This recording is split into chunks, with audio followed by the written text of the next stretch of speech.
Programme میں ناظرین ایک مرتبہ پھر خوش آمدید ہمارے آج کے خصوصی مہمان محترم انوار الحق کاکڑ صاحب۔ کاکڑ صاحب، وقفے پہ جانے سے پہلے میں نے جو سوال کیا تھا کہ جو اتنا غصہ ہے لوگوں میں، اتنا مطلب ہے کہ وہ سمجھتے ہیں کہ جی تشدد کا راستہ یا خودکش حملے کا کرنے کا راستہ جو ہے واحد راستہ ہے جو ہم بلوچستان میں دیکھ رہے ہیں، اور ہم یہ دیکھ رہے ہیں کہ جو پڑھے لکھے بچے ہیں، نوجوان ہیں، ابھی اس حملے میں بھی ایک خاتون کا نام آ رہا ہے، اس سے پہلے بھی ایک دو حملوں میں خواتین کو جو ہے استعمال کیا گیا خودکش حملوں میں، تو کوئی تو وجہ ہوگی غصے کی، ان کے ناراضگی کی، کہ ٹھیک ہے ہم اس کو مذمت کرتے ہیں، ہم اس کو کہتے ہیں کہ کوئی بالکل جائز نہیں ہے، بات چیت ہونی چاہیے، لیکن لوگوں میں جو احساس محرومی ہے، جو غصہ آ گیا، کیسے آ گیا، کیا وجوہات ہیں اس کی؟ دیکھیں، ایک تو یہ ہے کہ اس سوال کا ہم جینون جواب ڈھونڈیں، ایک یہ ہے کہ اس سوال کا جواب ہم اپنے ذہنوں میں بٹھا کے اس سوال کو آگے بڑھائیں، یہ دو مختلف چیزیں۔ اگر ہم اس کو آبجیکٹو ہو کر اس کو سرچ کریں، اس کوشچن کے ایسنس کو اور روح کو، تو تامل میں خودکش حملہ آور بھی تھے، راجیو گاندھی کو ایک خاتون نے ہلاک کیا تھا۔ یہ اچھمبے کی بات نہیں ہے کہ شناخت کی بنیاد پہ لوگوں نے وائلنٹ موومنٹس کو جنریٹ کیا، یہ ہم نے ازیوم کر لیا کہ ناراضگی کی وجہ سے ہے۔ اگر ان کے موقف کو آپ دیکھیں جو یہ آرمڈ موومنٹ چلا رہے ہیں، ٹیرر موومنٹ چلا رہے ہیں، مجھے سمجھ نہیں آتی کیوں بہت سارے لوگ ان کی وکالت اور وضاحت کرنا چاہتے ہیں۔ وہ کہتے ہیں بھائی ہماری اپنی شناخت ہے، اس شناخت کی بنیاد پہ ہم جغرافیہ کو تبدیل کرنا چاہتے ہیں اور اپنا جغرافیہ چاہتے ہیں۔ جو ٹی ٹی پی ہے وہ کہتے ہیں ہم نظام کو بدلنا چاہتے ہیں، بے شک جغرافیہ یہی رہے۔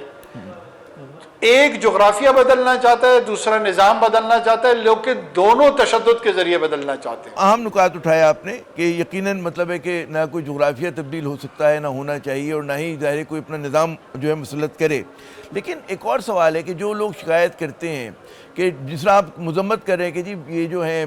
نان اسٹیٹ ایکٹرز جو ہیں جو وائلنس کرتے ہیں، اسی طرح ریاست کی بالکل منوپلی ہوتی ہے اس کی وائلنس پہ، لیکن قانون اور آئین کے تحت ہوتی ہے، اور جو بھی اگر ریاست بھی اگر کوئی وائلنس کرتی، ریزورٹ کرتی، تو کسی دائرہ کار کے تحت کرتی ہے، وہ اس کو کھلی چھوٹ نہیں ہوتی ہے کہ کچھ بھی کرے۔ اب یہاں پہ جو نیریٹو بلڈنگ ہو رہی ہے، غلط یا صحیح، اس میں تاثر یا پروپیگنڈا یہ کیا جا رہا ہے کہ جی ریاست جو ہے وہ بعض ایسے اقدامات کرتی ہے کہ جس سے لوگوں میں غصہ بڑھ رہا ہے۔ مسنگ پرسنز کا کیس ایک ایسا کیس ہے، مطلب ہے لوگوں پہ ٹارچر کا کیس ایسا کیس ہے، تو آپ کے خیال میں ریاست کو بھی ذرا سے اپنے آپ کو ریوزٹ نہیں کرنا چاہیے کہ جی ہم جو بھی کریں وہ ہم اکارڈنگ ٹو دا بک کریں،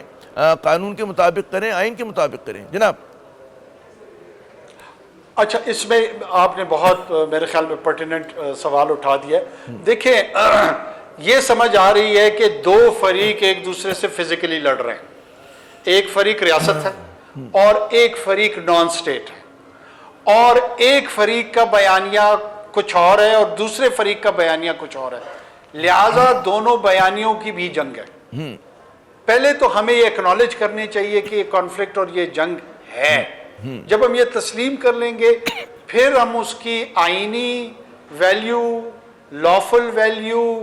لیگل ویلیو، یونیورسل ویلیو، ان تمام پہ مباحثے کو چھیڑ سکتے ہیں۔ یہ اتنا سادہ معاملہ نہیں ہے کہ یہ جو کچھ ریاست کے حوالے سے کہتے ہیں، جس کو انگریزی میں گاسپل ٹروتھ یا جبریل امین کا پیغام کے طور پہ اس کو درست اور حقانی سمجھا جائے۔ ہاں، یہ بھی نہیں ہے کہ جو کچھ ریاست کہہ رہی ہے وہ حقانیت پہ مبنی ہے، ٹروتھ کہیں مڈل میں ہوگا۔ 18,000 آدمی لاپتہ ہو گئے، 8,000 آدمی لاپتہ ہو گئے۔ جب یو این میں بھی، یہ ساؤتھ امریکہ کے ممالک میں، دوسرے مملکتوں میں یہ الزامات آتے ہیں، تو ایک میتھڈ ہے یو این کی جو کمیٹی ہے انفورس ڈس اپیرنس کی، وہ آپ سے ڈیٹا کلیکشن کرتے ہیں، آپ سے ڈیٹا مانگتے ہیں تاکہ بندہ اسٹیبلش ہو اور پھر یہ پتہ لگ سکے کہ یہ انفورس ڈس اپیئر ہوئے۔ جب بھی آپ اس میکانزم کے تحت ان کو اپروچ کرتے ہیں، یہ نان کوآپریٹو ہوتے ہیں، اور اس سے میں اس نتیجے پہ پہنچتا ہوں کہ یہ ڈیٹا آپ کو اس لیے اویلیبل نہیں کرتے یا پرووائڈ نہیں کرتے کہ ان کا انٹرسٹ قطعاً اس میں نہیں ہے کہ انفورس ڈس اپیئرنس ختم ہو، ان کا انٹرسٹ جو ہے اس پروپیگنڈا میں ہے جو لنکڈ ہے اس